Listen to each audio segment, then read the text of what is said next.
The views and opinions expressed in the Golden Boot podcast are those of the speaker and do not necessarily reflect the views or positions of the Golden Boot podcast as a whole. Y'all ready to get rolling? Quiet on the set.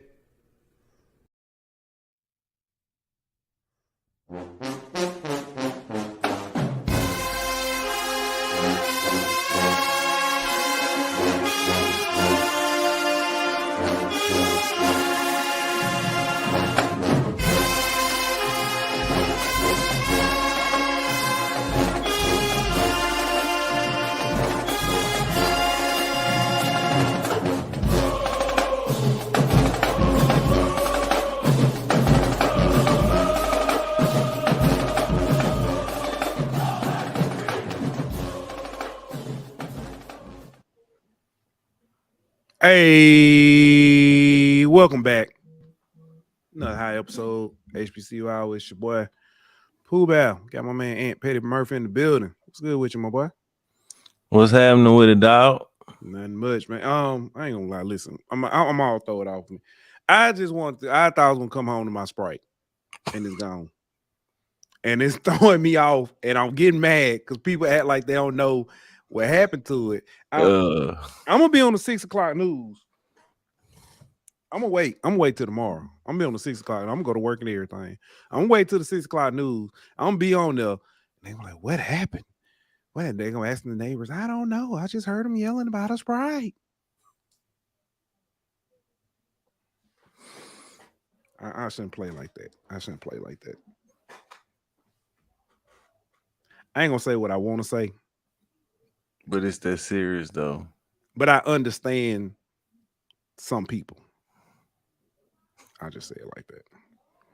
But anyway, man, it was a good weekend, a great weekend for college football as a whole. HBCU ain't no different. Man, several games, especially when I started looking back over, just kind of making some lists for list of games for us to break down. Man, it was a lot of one possession games. It was a lot of games came down to final seconds. It was a lot of games that came down to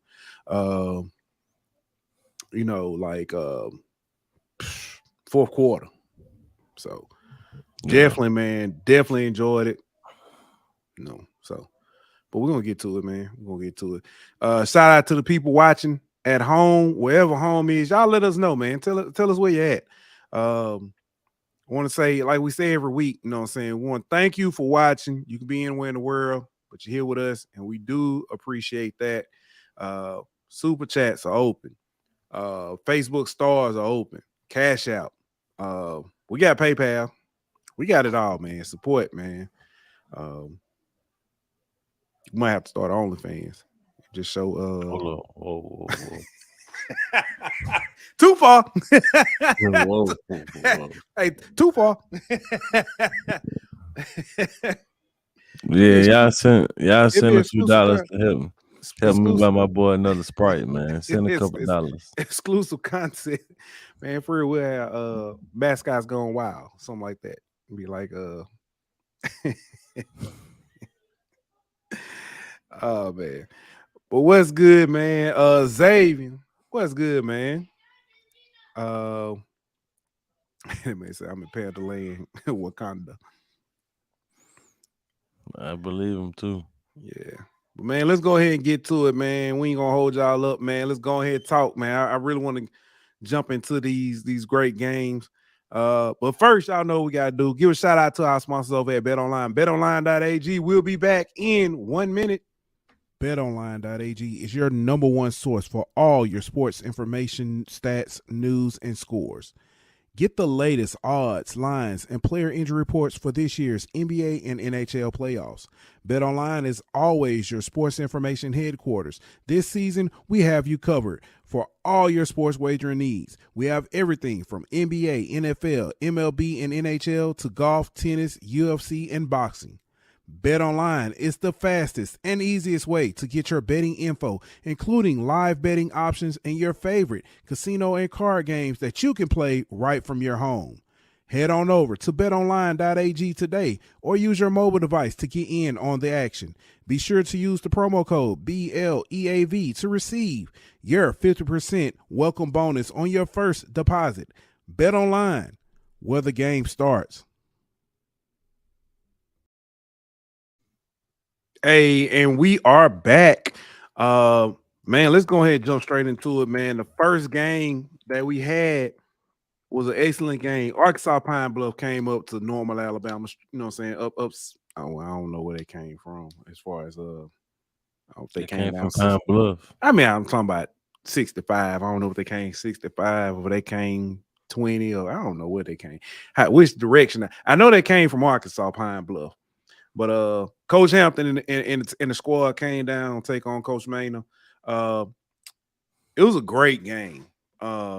Arkansas Pine-Bluff has nothing to hold their heads about. Man, my camera looks a little. There we go. Gotta get okay. I was looking a little. I thought my vision was. They took my Sprite and my vision going. Boy, I better take somebody hot. But Coach Hamp, they definitely came out with, you know what I'm saying, ready. Like I said, it was a great game. Great game. Came down, what was the final score? 31-24, if I'm not mistaken. I'm saying that like I know it was a one possession game. I don't remember the final score. I'm gonna pull it up. But if I'm not mistaken, it was like I think it was 31-24. But yeah, man. Thoughts on the game before we keep moving. I mean, it was a good game. UAPB. That kind of surprised me by hanging in as close and as long as they did. I thought A&M would kind of stretch it out there in the second half. But UAPB hung around, made it a close game, made it a dog fight, and they showed a lot of heart. And I think that's one thing we talked about under Coach Hampton that we've seen from them is a lot of energy, a lot of fight, a lot of grit. You know what I mean? A tough team that's gonna keep playing until the clock hits zero, and that's what they did. I mean, Thursday night they gave A&M all they wanted. Yeah, great game. I had been saying that A&M was missing Xavier Langford, who was out with that knee sprain, day-to-day with that knee sprain. Quincy Casey said, "Hold my bill." Yeah, they definitely look like they gave him complete control of the offense. Yeah, 27-33, 328 yards, 3 touchdowns. What a game. And then, hey, it didn't just stop there. Donovan Eaglin, 19 carries, 126 yards, 1 touchdown. Morrow added another 39 on the ground. Casey added another 10. Man, it was like I said, a great game. But you know what I'm saying, I don't want to stop there because on the flip side, Jalen Macon for Pine-Bluff, he had a pretty good game himself. 17-29, 227, 2 touchdowns and 1 pick. So when they finally settled in with him, yeah. So, like I said, great game. It was a very entertaining game. Back and forth. Pine-Bluff went up. They were up 17-10 going into half. That actually, we talked about this a couple of times off air. That probably could have been 21. It was a lot of drop passes by Pine-Bluff. So that could have definitely easily been 21, maybe even 28. Yeah, definitely. Yeah, so we're going to talk about more on Thursday, but Pine-Bluff goes to Southern. They go to Southern this week. Interesting game. Hey, listen, as sneaky as it's been, Southern got the #1 defense in the SWAC right now. That has been kind of sneaky. Yeah. So, what up? What up, Nick? What up, Renaud? Renaud, I say he passed the buses on 65. So that's what's up. Chuck in the building. Everybody's favorite encyclopedia. Knowledge man himself. But yeah. Like I said, it was a really good game. It was one question I wanted to ask Maynard, and I didn't ask him. I had the chance to ask him, and it slipped my mind. I was going to ask him who took a harder hit, him or Eaglin, because he got laid out on this. He got laid out on that sideline. He popped back up though. What up, Josh? Josh in the building. But yeah, man, it was and I asked him about, because he talked about after game 1 when it was Quad Brown and Langford, and he said after game 1 that Brown didn't show him enough didn't show him anything to take over QB1 spot, and Langford didn't show him anything to give up QB1. Well, I asked him about it today, hey, you mentioned that. Now we see what, Casey has done, and I understand that, Langford is out with a, sprained knee day to day. I mean, he may be possibly back, but he said when you have a game like that, he's probably going to be named Conference Player of the Week. You definitely starting next week. You earned it. So, yeah. And he said something that he's like, I got a really good problem.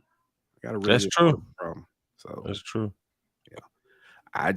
I want to put it on the record. Dr. Cavill in here. What's up, Doc? I want it on the record. When I said I think that Alabama A&M will win the Magic City Classic because Maynard will get the quarterback position right before Alabama State. People like, what make you think that'll happen? I'm just saying. Yeah. Look like he got 2 of them. Look like it. But I don't want to just stop there, because when I said that, I was assuming that G-Rob wasn't gonna necessarily pull that trigger. He pulled that trigger. Yeah, he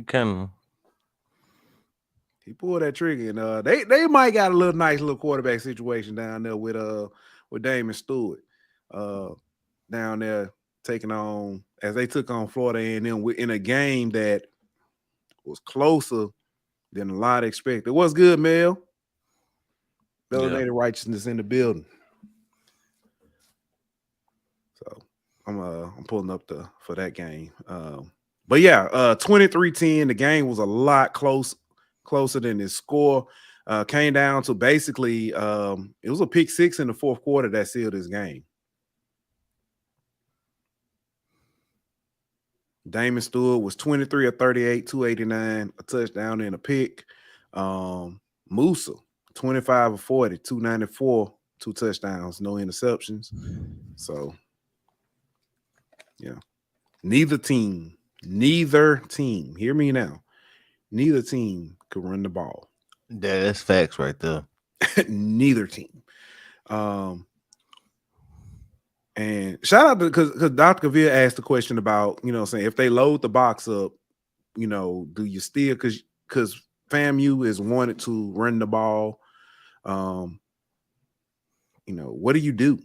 He was like, hey, at that, Coach Simmons said at that point, you just gotta run that thing. I mean, you just gotta add that thing out. So yeah. Coach Robson talked about basically the biggest struggles. They moved the ball between the 20s very well. When they got to that red zone, it was a problem. Missed, if I'm not mistaken, let me see how many. I know they missed 1 field goal. Let's see how many they missed. If it was just the 1. I mean, actually, maybe I misread. I thought they missed the field goal, but no, it looked like they didn't, according to the stats. So, yeah, I thought they missed the field goal. I could be wrong, but yeah, they couldn't punch it in though. Yep. Drops was also a problem in that game as well. That could have been a completely different game. I'm trying to see what else. Team rushing. FAMU had 59 rushing yards. Alabama State had 14. of course, sacks factor into that. Yeah. So Damon Stewart had negative 21, which is, of course, sacks. So, but yeah. Long day in the office when you're having them kind of numbers. Yes, sir. Yes, sir. So, long day. But thoughts on this game before we I mean, it played out. It played about how I thought it would. Alabama State hung around. They hung around a little longer than I thought, maybe. But ultimately, fam, you kind of pulled away a little bit, and ended up winning kind of comfortably. But I think it played about like we thought. I think Alabama State ain't quite there offensively yet to be where they want to be as far as competing for that East title, but their defense gonna keep them in the game, and give them a shot week in and week out, like we know they will. But at the same time, I think if they would have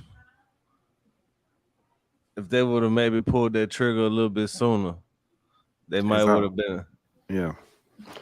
As our man Melanay says, pulling that trigger was the right decision. Long overdue, to be honest. Yes, it was. Now I think what they have to do, they have arguably, and even Coach Simmons mentioned this, they have arguably the best wide receiver in the SWAC. And I don't think that's even. I say arguably. I'm willing. They probably have hands down the best wide receiver in the SWAC, and Keyshawn Johnson, and they definitely got some other weapons there at wide receiver. But when you have a guy like that, you got to be able to stretch the field with him, get it to him, and let him do his thing, and then open it up for the rest of the team. Because, that might. Oh, D Davis is not necessarily completely out of this picture either. There is, Coach Robinson did mention, there is room for him in this offense to make plays and contribute. D Davis is a special player. I do want to state that he's a very special player. He has a skill set that they probably need to fine tune a little bit. But he's definitely got a lot to present, because if you look at it, even last year with with when he did play when healthy or healthy enough, they won a lot of games that they probably shouldn't have. Yeah. So, yeah, definitely don't want to count him out, and wish that young man the best. For sure. Yeah. Next game that is, and how did I skip completely over this? Next game that was a shocker. As we was keeping up, you sent me a message and said, "Hey, such and such is winning." I said, "I know you lying." So, Bethune-Cookman, Jackson State. This was a game where many did not even think that Bethune had a chance, and Bethune came out and showed a lot of fight, a lot of grit, and put a lot on tape. That made it an ugly game though, and I think that's what played into their favor. It was an ugly game, man. A lot of a physical game, bro. They outplayed them as far as, well, I say that passing wise, they outplayed. Oh yeah, passing wise, yeah. Jackson State struggled passing the ball, but Irv Mulligan had a hell of a game and kind of carried his team offensively. But that's the kind of game it was, though, bro. It was one of them hard fought games. You had to earn every yard, and it was real physical out there. And I think Bethune kind of shocked some people, especially Jackson State, the way they came out and put that kind of fight up. I think a lot of people was expecting that to kind of be an easy dub for Jackson, but Bethune, man, they had other plans, and they gave them everything that they wanted and a little bit more. But they, I think Bethune, that bows. That's kind of like what we talked about UAPB. You know what I mean? They're gonna give you fight. They're gonna be in some games you probably think they shouldn't be in, and they're gonna mess around and win a game that they probably shouldn't win because of the way that they play and how hard they play. But they definitely building something over there. If they can get that culture right, they might be on to something with Coach Woody. I say this. I think this holds true for both. And we're gonna talk about Mississippi Valley as well. Well, I say both, all three, or the new coaches that are in the SWAC. When you're looking at Coach Woody at Bethune, Coach Hamp at UAPB, and Coach Wade at Mississippi Valley, those teams are truly taking on the identity of coach. Mm-hmm. Coach Woody as a player was fiery. Couldn't keep him down as a coach. It's funny because when you talk to, like, we listen to him talk and stuff, Coach Woody is like, Coach Woody seemed like that cool shade tree mechanic uncle who know what I'm saying, know all about, you know what I'm saying, the facts of life, you know what I'm saying, and know, you know what I'm saying, and has seen it all and can. And ironically, this is the ironic part. Coach Hamp and Coach Woody spent a lot of time coaching together at different stops. So to see their personality and see how their teams are performing, you know what I'm saying, that says a lot about them. I think they under that Willie Taggart tree. Yeah. So, but Coach Woody has that team fighting. So passing, Walter Simmons, 19 of 34, 172, and a touchdown. Jason Brown, he had a day. He, you know what I'm saying, you definitely don't write home to mama about. He was 13-24 for 90 yards, a touchdown and a pick. But you mentioned Irv Mulligan, 21 carries, 174 yards, and a touchdown. So he definitely, you know what I'm saying, had the team rolling. Jackson State eked this one out, 22-16. Score at halftime was 11-6 Bethune-Cookman. So it's definitely a hard fought battle. It's gonna be interesting to see how this plays out the rest of the season too. The East looking like it's a one team at the top, but the rest of that group is going kind of all bunched up together. Yeah, it's funny because we said that, you know, the West from and it's funny because we said from probably second to, you know what I'm saying, or top to bottom probably separated by 2, you know what I'm saying, 2 or 3 games. And we jokingly, I think you jokingly said including UAPB, and now at this point looking at it, yeah, including UAPB, this might be a 2 or 3 game, you know what I'm saying, stretch between, you know what I'm saying, first and last in the West. In the East, it like it's gonna be FAMU at the top and then everybody else. Yeah, but it's gonna be close. Yep, that's exactly what it's looking like. Yeah. Next game on the docket, your boys, man, right down the road. Finally got that revenge from Texas Southern. Grambling took on Texas Southern. Got the win 35-23. This was a game that defense still looks suspect. Yeah, I wasn't gonna say that.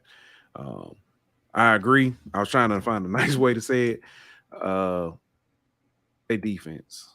If Grambling could get that defense to step up, they can get, you know what I'm saying, some of that number 1 from Southern. Some of that, you know, some semblance of defense from Southern. They will be, I'm not gonna say unstoppable, but they'll be dangerous. They got the best offense in the SWAC and one of the worst defenses in the SWAC. If they was just middle of the pack defensively, you know what I mean, just be average defensively, I think that they would be a hell of an out every week. But I mean, you're gonna be able to put up points against Grambling. The question is, can you put up more than they're gonna put up? Because they're gonna put up some points too. Yeah. Great offense, terrible defense. It must be a Louisiana thing. I ain't no lie. Well, I don't know, except for the Saints. Yeah, they the opposite. Saints and Saints anyway, what I was gonna say, Miles Crowler continues to show himself to be an extremely valuable asset for Grambling. 14-23, 195, 2 tutties. Also, Grambling on the ground. My God. Yep. Chance Williams. Chance Williams, 19 carries, 174 yards, a touchdown. Floyd Chalk the fourth, had 17 carries, 88 yards, and 2 tutties. So as a team, they had 282 yards and 3 tutties rushing. And when you got that, if you can't stop them on the ground, you can't stop them in the air, what do you do? That's the thing. They're gonna cut you up. They're gonna cut you up on the ground. And then you're gonna try to commit extra people to that, and then they leave one-on-ones with Miles Crowley outside, and he gonna dot you up. I mean, you got to pick your poison at that point. Yeah, this Bayou Classic gonna be. I'm looking forward to the Bayou Classic to see the number one offense, because it looks like it's gonna be the number one. Well, they might be. I don't know. I hadn't checked to see it. Number one offense, number one defense, or at least it wouldn't surprise me. I don't know the numbers for sure, but it wouldn't surprise me. Boy. That's gonna be a good game. But first, we got State Fair Class that's coming up this weekend. It's gonna be another good game. If they can get that monkey off their back right there. Yeah, you had which is Grambling State taking on Prairie A&M, which Prairie just came off a very impressive, tight win as well against comeback against Alcorn. When they hit it was a 50-yarder to win the game? Yeah, it was something like that. It was pretty impressive. The comeback itself was impressive, but yeah, they say second one of the year. They said they got something to prove. Yeah, I can still hear Dr. Cavill screaming and cheering on Prairie View. So yeah, it's definitely Hundley. We said he needs to step up, and he has 12 or 19, 187 yards, 131 pick. Our man Ahmad Poobal, he also go by Poobal. Ahmad Poobal, Antoine, 16 carries, 78 yards, and a tutty. So definitely. But I also don't want to, overlook the play by Aaron Allen. Yeah. He had 26 carries. I'm sorry, I'm all over the place. 26 completions, 36 attempts, 287 yards, and 2 touchdowns. Yeah, he had a game. Yes, sir. And then we all thought Tyler Macon was going to end up being the guy, but it looked like Aaron Allen kind of solidified himself at that signal caller for Alcorn. Yeah. And you got Prairie View right now 2-0. As they head into this game, this big matchup this weekend with Grambling, they got a chance to go 3-0 in the West and really create this huge lead. So that's definitely, I'm gonna go ahead and stamp it. Hold on, let me see what sound effect we got. We can go ahead and throw on this thing. Before the season, I said that the winner of the West is gonna be this game right here. You did say it. I completely agree. I was saying Graham Alcorn, and here we go. But I'll go ahead. Listen, like I said, I'm gonna go ahead and stamp it. Game of the week. State Fair Class. I think that's very deserving for what the potential meaning it could have. I think it's definitely worth it. Yeah, definitely. We'll definitely dive more into that on Thursday, but that's definitely a good game. Any other thoughts on this game? This Prairie View versus Alcorn? Nah, I'm just kind of hoping that they took a lot out of Prairie View in that comeback,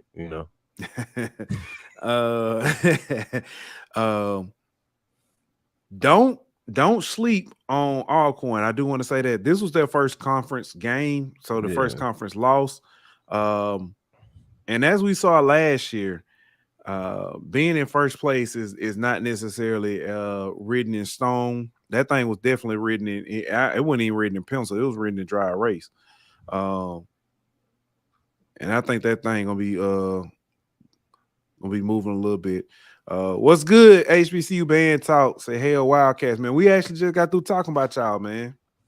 Definitely got through talking, but you got to watch the rest of the show and then go back and watch it. We talked about them. Man. Now this game was not. It played out exactly how I thought it would. Circle City Classic. Mm-hmm. North Carolina Central versus Mississippi Valley State. This game was not close by any semblance. The only thing close was the coin toss, and I don't know if Valley even won that. Yeah. But I keep saying I don't want to make excuses for Coach Wade and Valley, but I do want to say I think next year is going to be a whole lot different because I've like I said, I've seen the recruiting class that they started putting together. I see like his passion, like how he has that same passion like Coach Woody and Coach Hamp that we were talking about. He is a Valley man. He's been at Delta State coaching as well. So he has, I mean, he knows how to get it done. I think he's just had to, get his guys in there to get it done. So it's gonna be interesting. But they lost this game 45-3. Central, Walker Harris, 17 of 28, 263 yards, 5 tutties. It looked like they found their replacement for when Davius leaves. Yes. I wonder how long he's going to be out. But in the meantime, they're in very capable hands. Yeah. Don't they got Campbell this week? Let me see. You're exactly right. They got Campbell this week at home. 3:00 game. I was going to say I'll be looking forward to watching that, but I don't think I will. Not because I don't want to. I probably if things go like they need to be, I'll be in the place to be. I'll be in Louis Cruz, hopefully. So Willie Bolden chimes in, and I didn't see this when we were just talking about. I said Alcorn seems to be a different organization since COVID and moving to the West. Actually, you know what? I'm glad he said that. Because this was on my mind earlier. I wonder if not playing that spring season set them back. I don't know.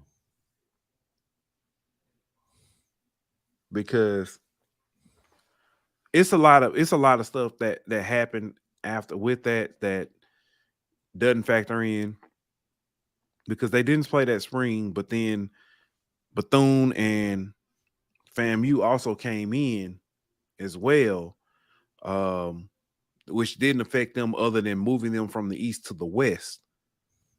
So I don't know if they found more of a challenge in the West, if it's some dogs over there in the West, man. Yeah, it is. If it's slight setback or what? Because somebody said Dave from HBC Nightly made the comment, SWAC West is probably the toughest division in all HBCU football. So I don't know if that's the bigger issue or if it is just like I said that since COVID, like if it feels like a little slight setback. So Alexis said they need to make an OC change. Yeah. Said before he and coach be gone. I've heard from some people They played the West. No, they was in the East. Weren't they in the East before they moved? Because it used to be.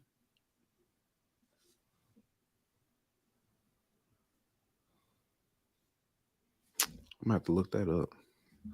Let me look up 2019. I heard from some people that McNair might be gone if they don't have a great season this year, and I don't know. I just can't see that happening, man. Yeah, yeah, I've heard that as well.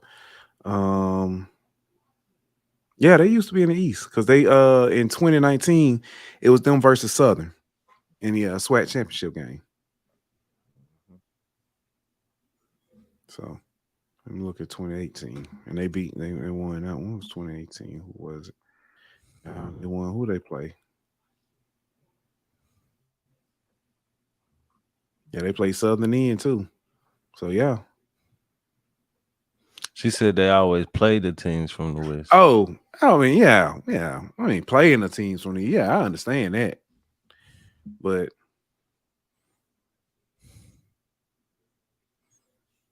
I understand that. That's not what I'm saying. I'm saying it's different when you play a majority of your schedule is made up of like one side or the other. So that it's a big difference because now, you know what I'm saying, with the West, with the West being as with the parity in the West being the way it is, I'll put it like that. If you're playing, if you got to play 2 games versus the West versus playing, 6-7 games versus the West, it's a lot different, whole lot different. So, yeah, and then no disrespect to anybody in the East, but that's just how it boils down. Now this next game that we got on the docket, this one broke my heart. Well, I ain't gonna say it broke my heart. I felt bad for them. Albany versus Morgan State. Oh yeah, man, that was a tough one. That was a tough one. Yeah. You've got Morgan State, who had been arguably, and I'll say this confident, arguably the best defense in all HBCU football. They've been playing lights out. They are a quarterback away from being undefeated and probably the top team in the and probably out in D1 HBCU football.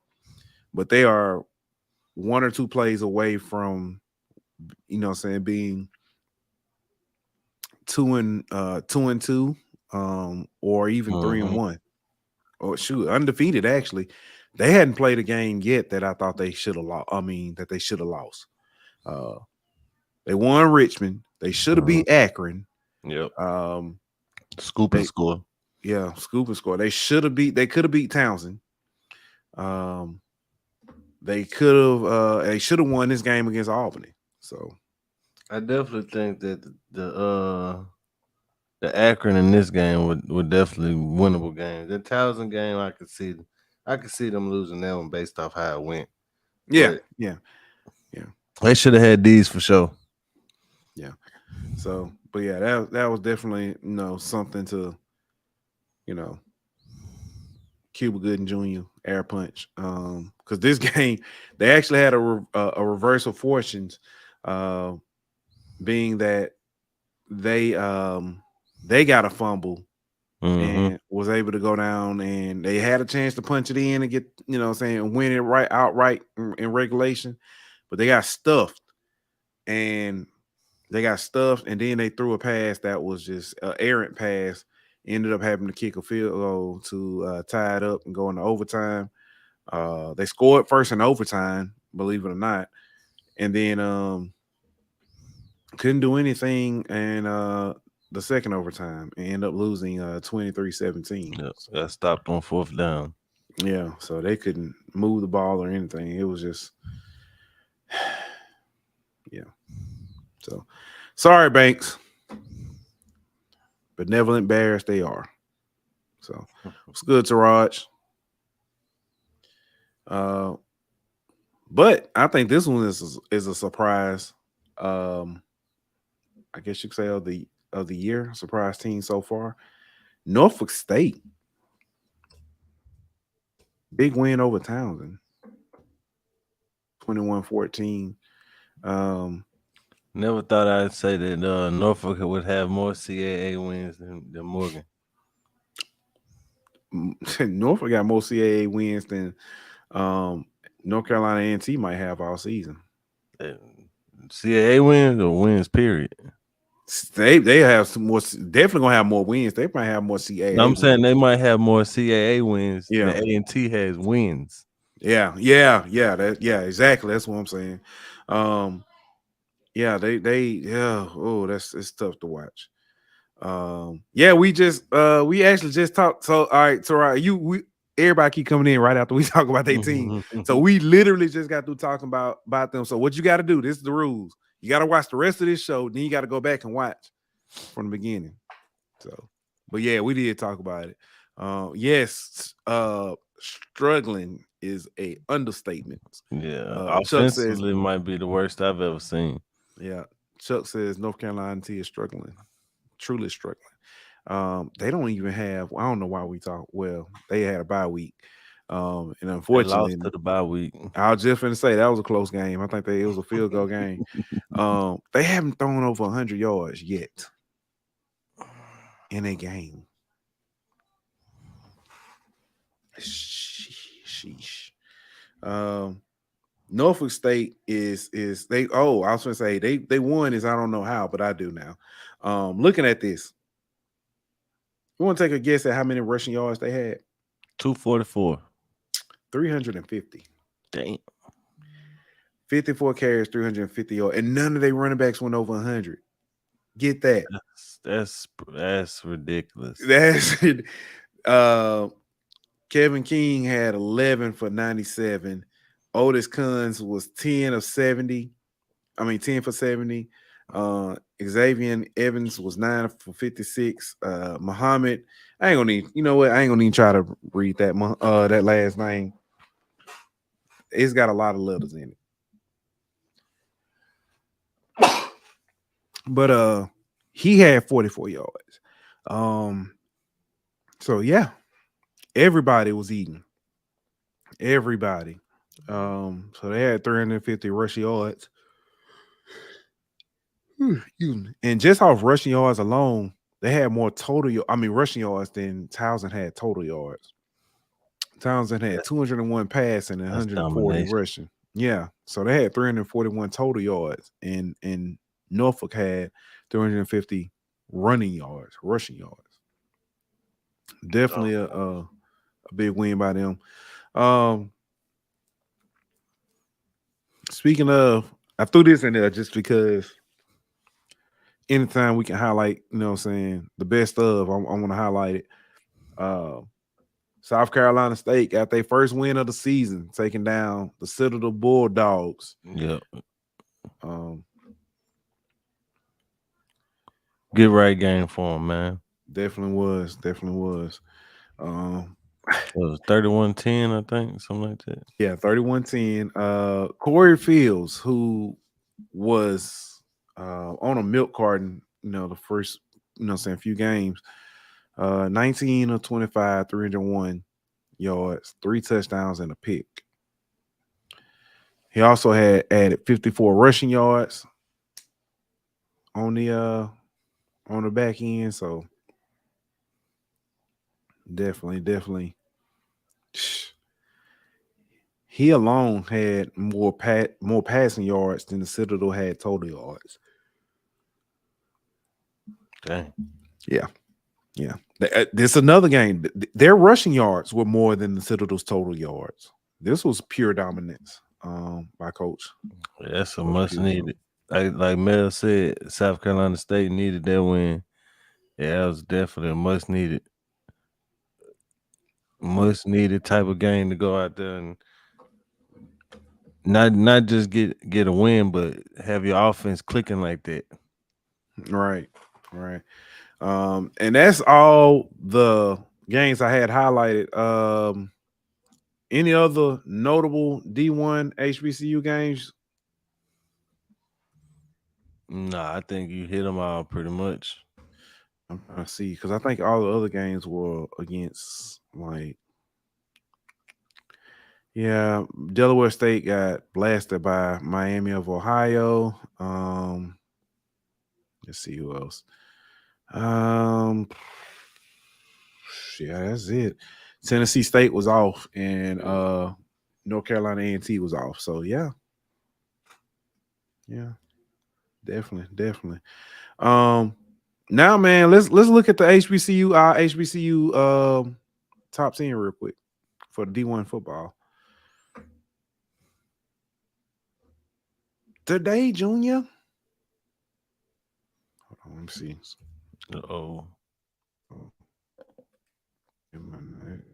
It should be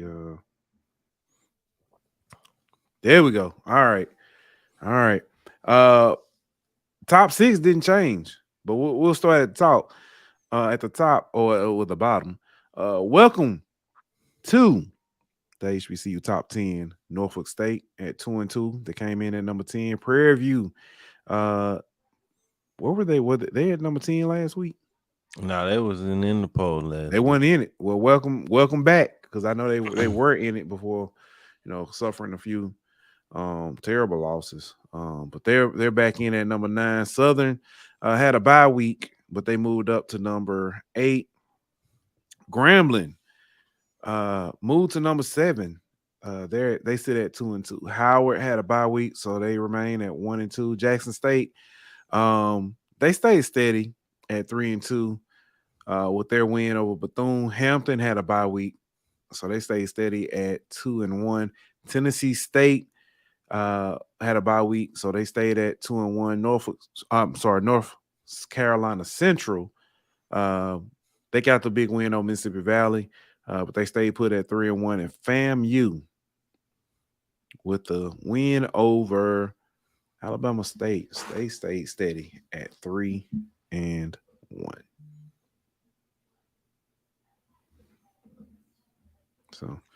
So who fell out besides Morgan? Alcorn fell out. Yeah. Give me a second, because I think it might have been more than that. I think it was just them two.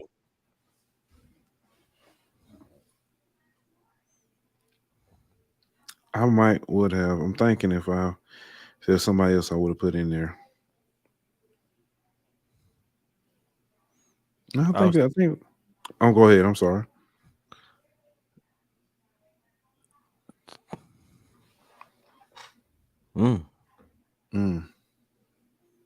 Yeah, we finna get to them.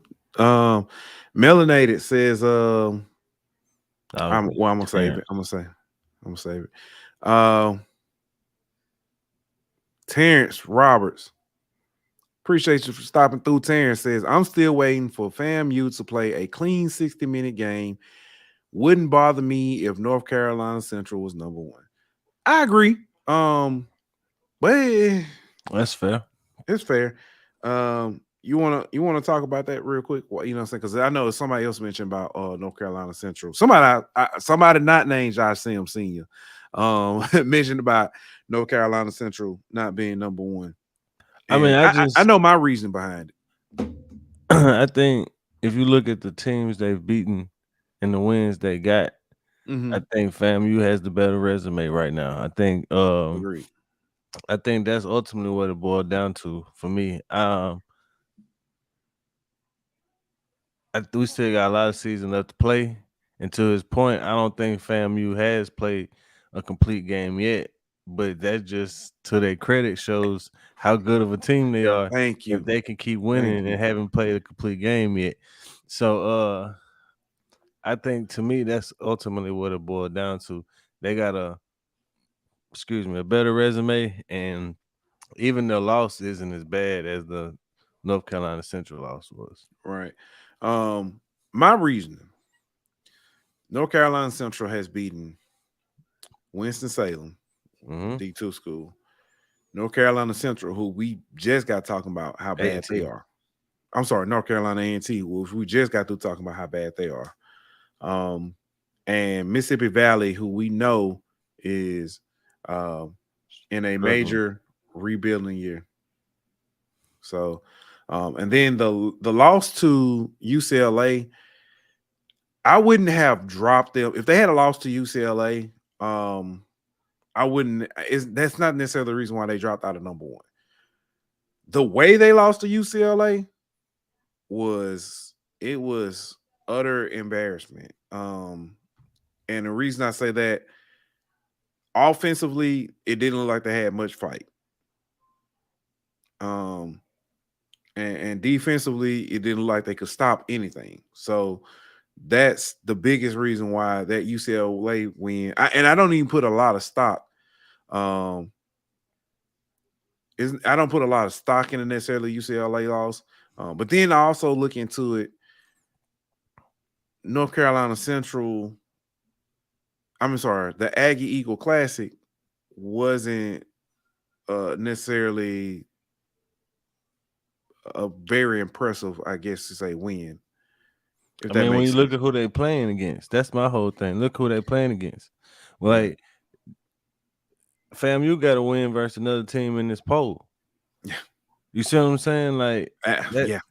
So I think when you just start looking at that, they got better wins, and I think that's all it boils down to at this point. Yeah, they got a win against them.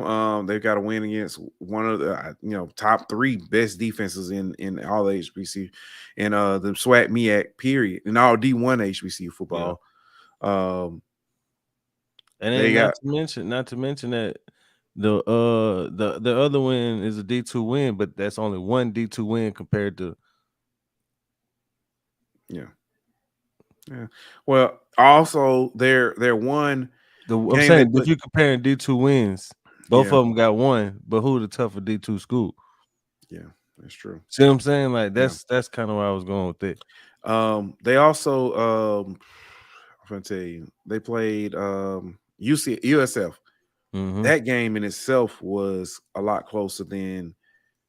Yeah, probably, they probably should have had a better chance to win that game than they did, but yeah. So, Taraj asked about I wasn't.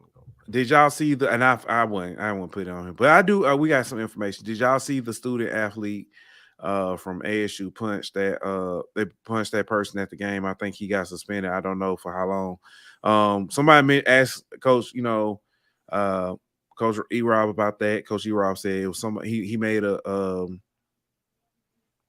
bad decision.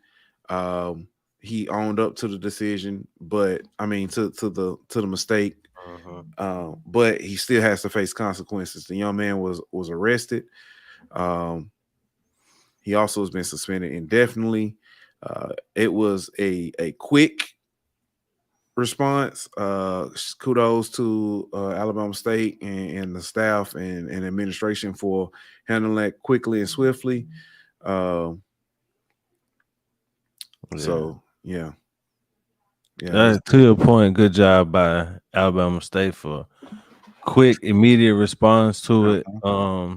No, we need to make an investigation. No. Basically, zero tolerance type policy. And correct. That's what was needed in a situation like this. There's no place for this. I'm not gonna chastise the young man, right? Because I'm sure that he wouldn't do it again if he was put in that situation. Emotions got the best of him. Yeah, emotions got the best of him. So my thing is, I just hope that he learns from this, and it's not something that sticks with him for too long. Because, like I said, I'm pretty sure that that's not who he really is, and that's just a bad judgment of character. I mean, bad lapse of judgment in that moment. Yeah.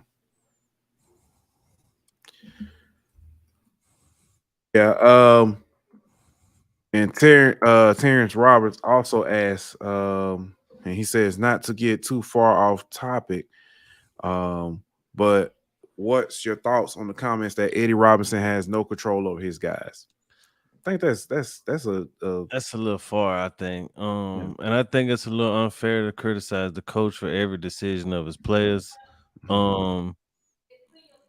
I don't think that Eddie Robinson is responsible for that young man's decision in that point in time. I could see why people would kind of draw that parallel to Coach E-Rob, but and to his team, but I don't really know if that's. Let me ask this: what other situation have we seen from Alabama State program under Coach E-Rob? Nah, nothing that I know of. I've not heard of. I don't think you can really say that it's. And I get what he's saying based off that this punch does he have, but I don't think that one player necessarily represents the whole entire team, and I don't necessarily think that that's a reflection of Coach E-Rob. Yeah, so it's that I can recall. There haven't been any arrests. There hadn't been any other immediate suspensions for various reasons. So I think that, you know, it's unfair to criticize him for, like you said, for the actions of one when you haven't seen that. When you look at I just know, like, sitting down with the young men at SWAC Media Day, Bubba and Bubba Adams and what's my guy Howard, they speak highly of the team. They were team first, and they really represented that the school, the institution as a whole, and, you know what I'm saying, the football team very well. So I can't say from what we've seen, like I said, I can't fault him at all. So yeah. Yeah, he was. Melanie said he was booked and released. He got to go back to Tally for that court date.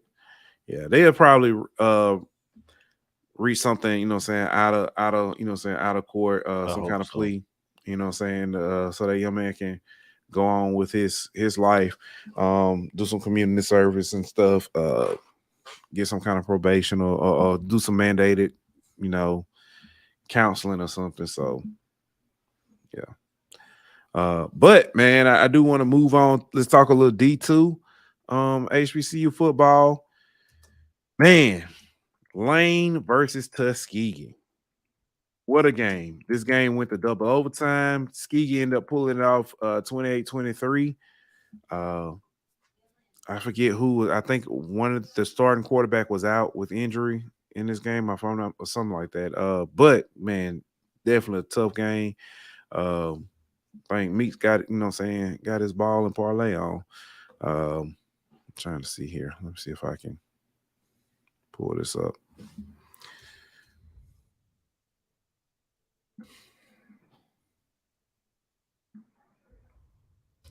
My apologies. Just trying to get this, see if I can pull up the stats. Of course, ESPN doesn't. They don't do D2 stats. Yeah. So, here we go. All right.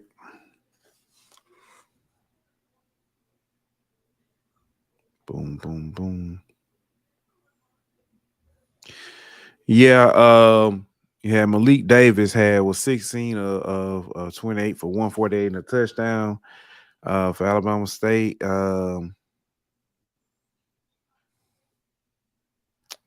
Meeks was out. That's who was that. It wasn't the quarterback. It was Meeks. Meeks was out. The star wide receiver.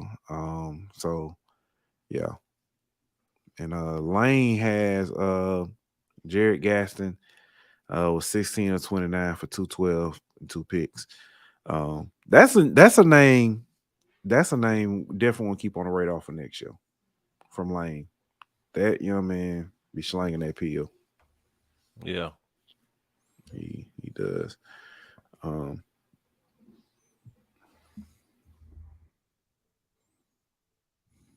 next one on the list, man, was another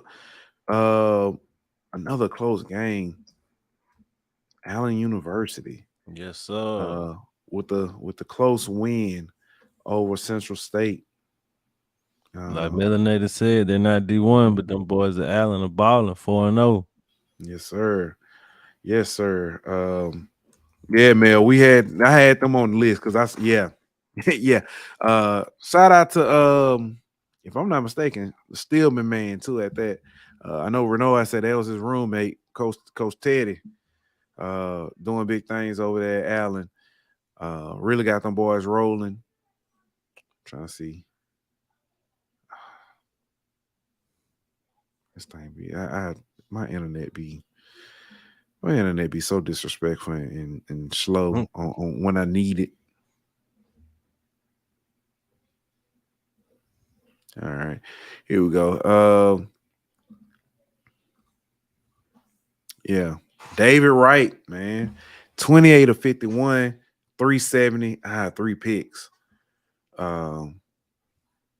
Yeah, it was Bo Harrington, 15 carries, 123 yards in the tutty. That was really kind of carried him. Allen won this game. 34-28. So that was a real good one.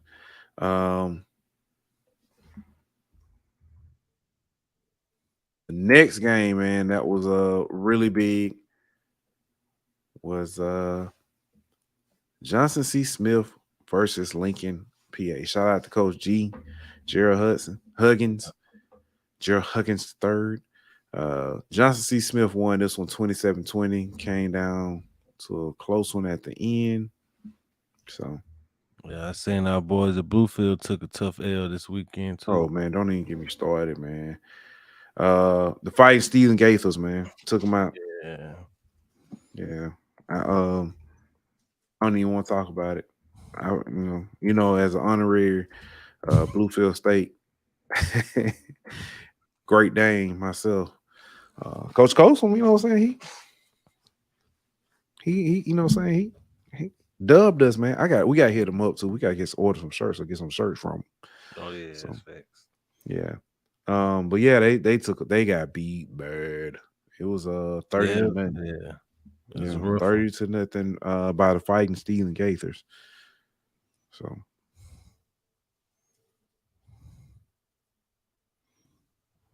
I'm for real, you know, man. Stephen Gaithers, you ever been on HBCU? He got spicy one night, and it was like clean spicy. He was just he would cut though with. I was like, man, Steve, I like spicy Steve. Spicy Steve. Yeah. Whenever they win, they're the Fighting Stephen Gates. When they lose, they're the Fighting Stephen A. Smiths. Yes, sir. I'll take it. Definitely that.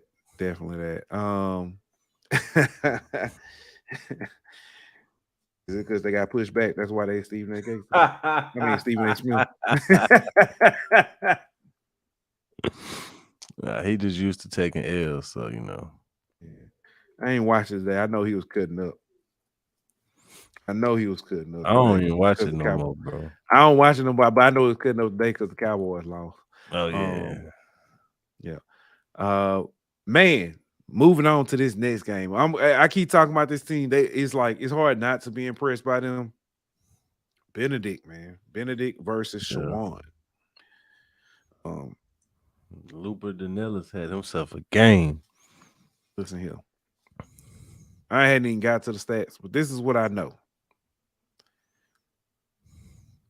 Benedict College has given up 10 points in 4 games. And bless you. Thank you. The touchdown, I don't think was even an offensive touchdown. So, yeah, they have given up 10 points in 4 games. Wow. Trying to see what else. Stats. Ooh, fourth quarter.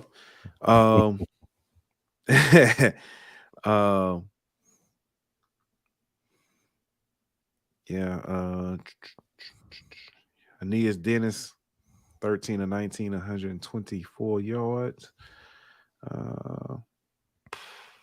Yeah. Who was you say had a game? Luber Danellis, the defensive end. Luba. I don't even see his. Oh, there it is. He had 4 solo tackles, 3 assisted, 7 total. He had 3.5 tackles for losses, and 2.5 sacks. Yeah, man. That man was in the backfield for Chowan like he was a running back. Man, that man was in the backfield for Chowan so much they started charging him rent. Man, that dude made a living. He had a tent set up back there. I'm telling you. Melanated ass, could Benedict's quarterback be better than Phoenix? We talked about this. You know what? It's hard to say. I'll tell you what, this defense this year is a lot better than they were last year. Or I say right now it appears they're better than better. Phoenix. I can't say he's better than Phoenix. I say he's just as good as Phoenix and what he's able to do for his team. But that was the knock on him. It's like can he hold up? Yeah, he definitely shown he can do that. Yeah. Definitely. Yep. Oh man, Fayetteville State over Virginia Union, 10-7. All these close games, man. Yeah, it was a great weekend, man. All these close games.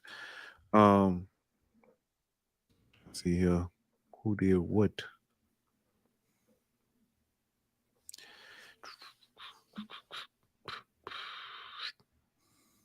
These were Russian games. Oh my God. Fayetteville State. You want to take a guess at the total offense of yards? 387. Lower. Oh. Yeah. One of them type games. They had 92 total yards of offense and won the game. That's demoralizing if you're Virginia Union.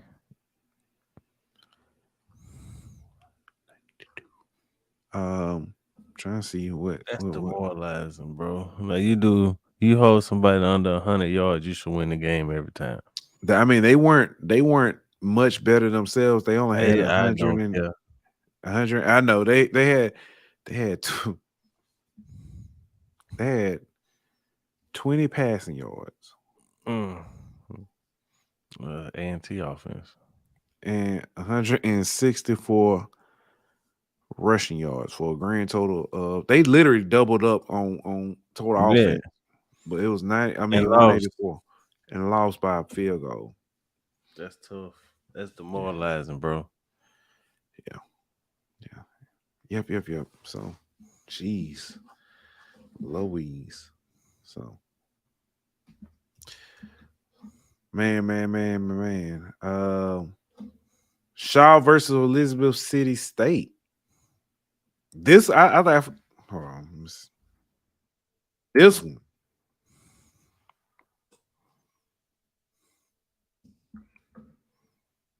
I forgot when I wrote it down or I marked them down. I didn't write down the score. I just wrote down all the close games. It was either, what did I write? Yeah, I wrote all the close games or the games that was like, yeah. This one. 20-7. This game was played on Sunday. But Shaw beat Elizabeth City 20-7. Not surprising.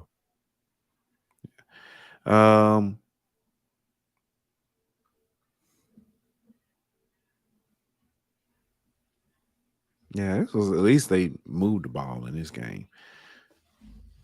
They at least moved the ball. For Elizabeth City State, Donovan Davenport was 15-31, 237, two tutties and 2 interceptions. Patrick Blake was 15-24, 149, 2 tutties. Rushing was 100-77. So, I mean, it was decent days. But that was a close game, close, hard-fought game. Yep, that was all I got. Any other D2 games, football games that you got? Or anybody in the chat, y'all got any other D2 games you we need to be aware of? No, not at all. All right. Well, if nothing else, let's move on, man. Conference Player of the Week. And CIAA kind of messed us up this week. They usually do that, have theirs out tonight. They ain't have any they ain't have it out tonight. So we'll have to get to that one when we get to Thursday, our Thursday show.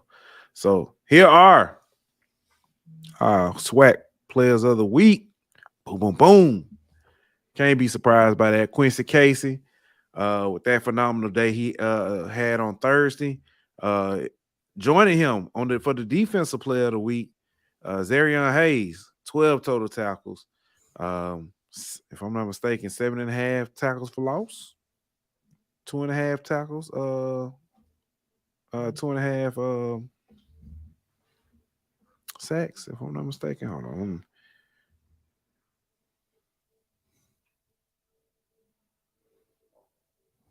I think that's right. Get it pulled up here.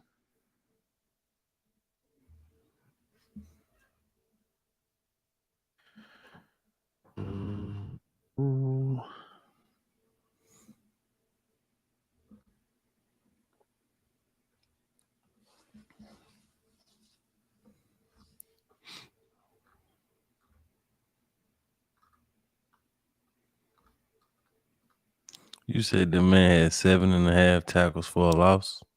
I'm pulling it up now. That was a game right there. Yeah, he had Oh, I'm sorry, I'm completely wrong. It was 12 total tackles, 8 assists for solo, 4 tackles for loss, and 2.5 sacks, and and a forced fumble. That's what it was. Still a great game though. Great game.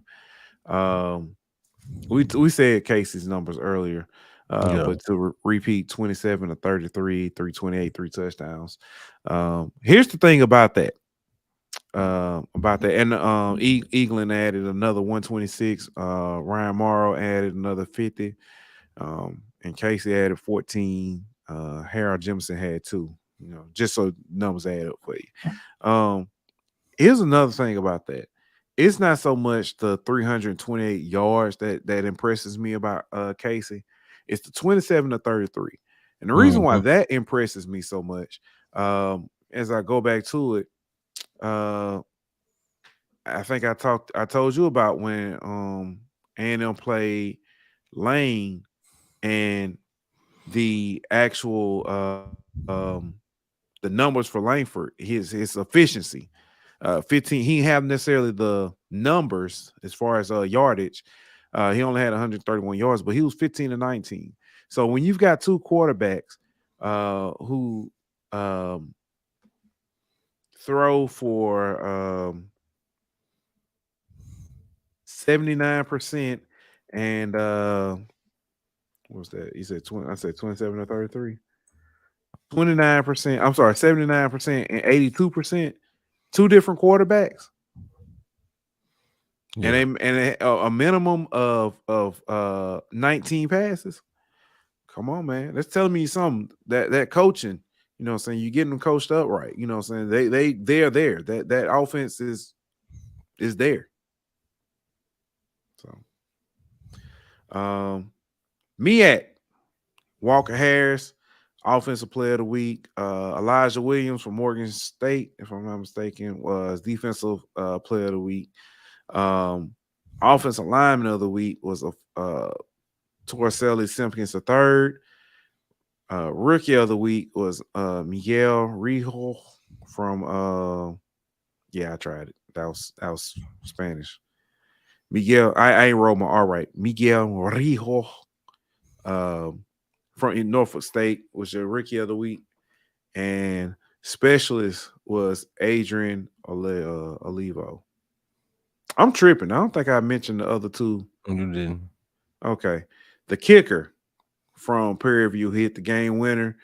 50-yarder was Guillermo Rodriguez. They really tested my Spanish tonight, bro. Also, the newcomer of the week was Irv Mulligan. Well deserved. Very well deserved. So I did those. Get back to the MEAC just again so you can see that. Again, the CIAA and the SIAC. The CIAA usually has theirs out today. They did not put it out yet. So we'll get that on Thursday. Also, SIAC comes out on Thursday. So we'll put those up when we get them. Yeah. All right, man. We have gotten to the end. So,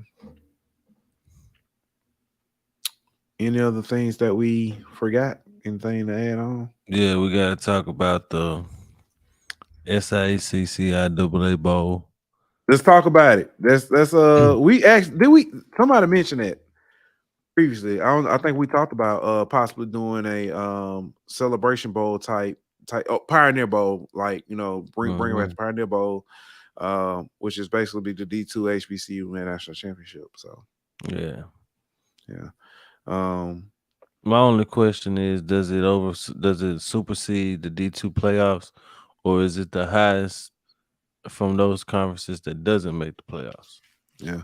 So I'm glad you said that, because I'm actually the last sentence in this. Well, not is it the last sentence? Yeah, the last sentence in this article that announces it. It's going to be called the Florida Beach Bowl. It's going to take place in DRV PNK Stadium in Fort Lauderdale, Florida. It'll take place on Wednesday, December 13th, 2023. That's that dry pink. That's like Auto Nation type. But the last sentence in the little presser that came out says participation in the Florida Beach Bowl shall be based on independent conference standings and availability. So that makes me think that the conference gonna say, hey, we're gonna send, well, if number one doesn't get a playoff bid, if number one didn't get a playoff bid, then number one can go. If number one goes, then gets a playoff bid, then we'll send number two. Yeah. You know what I'm saying? And so on and so on. So, because it's based on their independent conference standings. And the availability, which is the key word to me. Yeah. Yep. So that's different from what we see in the Celebration Bowl, in which the winner gets the automatic tie-in, and so forth.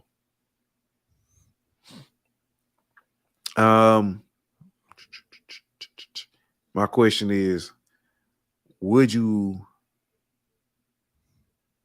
and I'm gonna ask this, I know the answer, but would you rather do a HBCU national championship, or saying via the Celebration Bowl or via the Florida Beach Bowl, or would you rather do a playoff?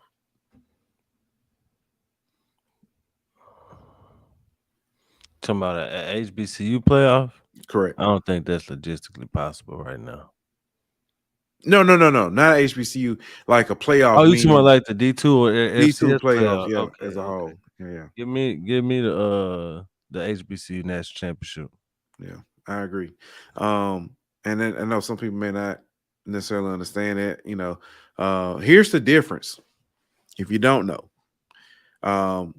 we know the playoff system from the CFP, the FBS playoff system, where when you go, you get paid. Your school gets a big check. The difference in that, the D1 versus D2. In D2, you've got to bid and you've got to pay. So you lose money, going. And I don't think you see any of the pot until you get to a later round. Like the later rounds, like the semis and stuff. I think that's when you actually start seeing some of that pot. I could be wrong. Dr. Cavilson in here, he may say something about it, but I think that's how that works. So yeah, I would definitely take the